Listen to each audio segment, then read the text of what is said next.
లోకేష్ గారు నడుపుతున్న ఒక ఐటీడీపీ టీం. దీంట్లో సోషల్ మీడియా ఉద్దేశం ఏంటి? స్క్రీన్ మీద ఒక వీడియో ప్లే చేస్తాను నేను ఇప్పుడు. వాళ్ళ పిల్లల height equal to Avinash Reddy. మీకు అక్కడే తేడా ఏంటో తెలుసు.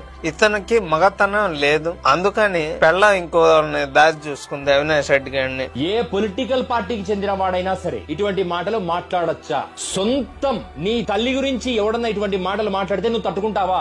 ఇటువంటి వాళ్ళని ఎవరు కట్టడి చేయాలి? పోలీసు వ్యవస్థ కట్టడి చేయాలి. వాడిని జనం మీదకి వదిలిన రాజకీయ వ్యవస్థ కట్టడి చేయాలి. ఆడవాళ్లు ఏ పార్టీలో ఉన్నా, ఏ స్థాయిలో ఉన్నా we have to respect them. YS Rajasekhar Reddy కోడలండి ఆవిడ. మీరు ఎట్లా పడితే ఎట్లా మాట్లాడటానికి. మాజీ ముఖ్యమంత్రి జగన్మోహన్ రెడ్డి గారి సతీమణి అవినాష్ రెడ్డి ఆమెకు కొడుకు లాంటి వాడు. తల్లికి కొడుకుకు అక్రమ సంబంధం కట్టగలిగిన శక్తి రాజకీయాలకు రావడం అనేది ఆ దేవుడు చూస్తున్నాడో లేదో నాకు తెలియదు. ఇటువంటి వాడిని ఉసిగొలిపిన వాళ్ళకి ఏ పాపం చుట్టుకుంటుందో నాకు తెలియదు. రాజకీయాలు చేసుకోండి, ఇంత భయంకరమైన రాజకీయాల నువ్వేమన్నా చేసుకో. ఏ గోరండ బుచ్చే చౌదరి గారు చెప్పారా నీకు ఇట్లా మాట్లాడమని? ఏ లోకేష్ గారు చెప్పారా? చంద్రబాబు నాయుడు గారు చెప్పారా? ఇట్లాంటి వాళ్ళని ఎంప్లాయ్ చేసుకునే ముందర పొలిటికల్ పార్టీస్ ఆలోచించుకోవాలి. ఇది రాజకీయాలకు సంబంధించిన విషయం కాదు. ఇది ఒక కుటుంబాత్మ గౌరవానికి, ఒక మహిళ రక్షణకు, ఒక మహిళ గౌరవానికి సంబంధించిన విషయం. ఆడవాళ్లతో ఏం పనరా నీకు?